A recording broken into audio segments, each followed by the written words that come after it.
Should you set up your homeschool like a classroom in a school? No, you Right. don't need to do that.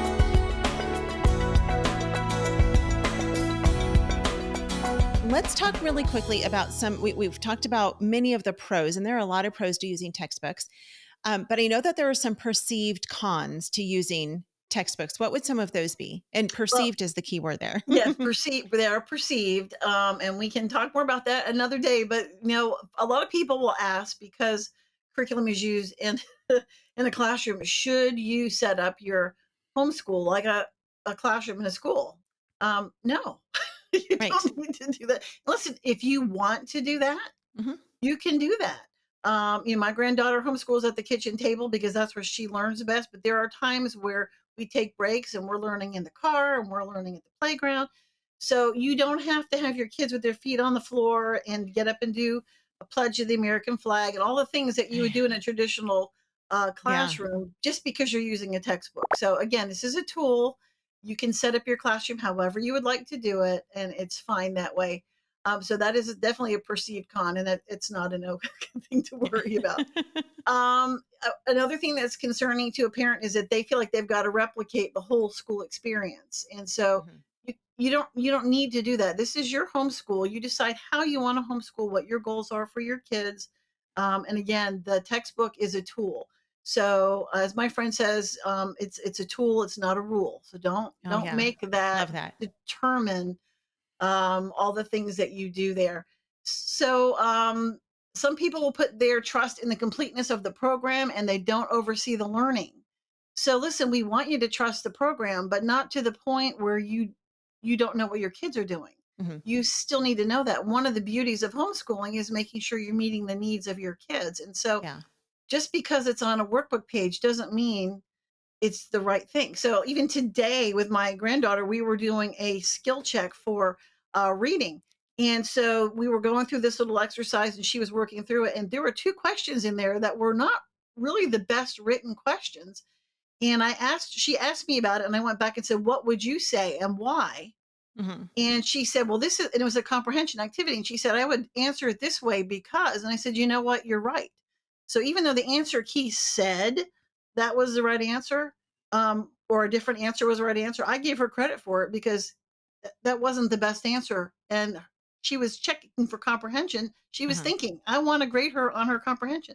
Right. So just because there's an answer key there and just because it's in black and white doesn't mean that there are no mistakes. But again, you're using this as a tool for your kids. And so be careful that you're overseeing, just like we talked about the co ops there. Some people feel that their kids might be left out because it's written to a classroom. So in a teacher's edition, it might say something like, pass one of these out to each of the children Right. and have them do, well, you have probably more than one child. Most people do, not everybody does. But you know what? If you do, you can adjust that to pass this out to your child, Hmm. and your child can tell you. So even today we're talking about book reports and being able to stand up and to talk about a book report. Well, there was nobody else in the room besides me. Yeah. And the conversation was, could I go to the playground and talk to somebody about my book report? And I said, well, sure you can. You can tell your grandmother, we can do a video recording. So Hmm. just understanding that there's just because it says it in the book in black and white doesn't mean you Right. don't have the opportunity to be creative. Absolutely. Listen, this again, it's a suggestion. Hmm. Make it work for you. Don't feel like because it says there are other kids in the room and there aren't any other kids in the room that I just can't do this lesson. Right. But you know what? If there's a situation where you can't do the lesson, don't do the lesson. It's Right. okay. There's lots more of them there. It'll be okay too. That's Materials a that great can point for those type A moms and type A kids who feel right. like they have to check every single box. Yes, and I would have been one of those years ago. Mhm. I am not that homeschooler today. I can tell you that now. The other thing is you feel like you need to do everything because it's there for you. I have to do Uh-huh. all the things in the teacher's edition. And again, the teacher's edition is there to explain how to get a child from point A to point B. So a child who may not understand this concept by the end of the lesson, hopefully will understand it and be able to apply it. But there's all kinds of suggestions and thoughts. And Mhm. if you went through and did all of those thoughts, you would be sitting at your table or wherever for hours. And a lot of new homeschoolers will say, we were homeschooling for 6 hours today or 8 hours today. And then I gave my kids homework. And I'm like, why are you giving your kids homework? But you're homeschooling. You don't need to give them homework. But because the school provided homework, they Hmm. thought they needed to do that. So I think Right. for most parents, it's getting out of that mind of Mm, being in a classroom.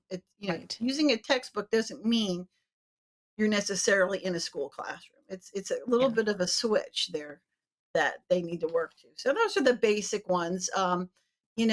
If a curriculum says you need to do a certain thing, can I have additional reading? Can I add, some classical books in there? Of course you can. Okay. Can you add virtual field trips? Can you add other things? Yes. In fact, I encourage you to do it. Yeah. And the textbook writers would encourage you to do it too, because they want your kids to enjoy Yes. what they're learning. So there's a lot of Right. freedom in teaching with a textbook. It's just sort of letting go of the notion that because it's written in the book a certain way, that that's absolutely prescriptive in how you do it. Homeschool Insights is sponsored by CTC Math. If you're looking for a great online math program, visit ctcmath.com and try it for free. For more great homeschool inspiration and resources, listen to the Schoolhouse Rocked podcast every Monday, Wednesday, and Thursday.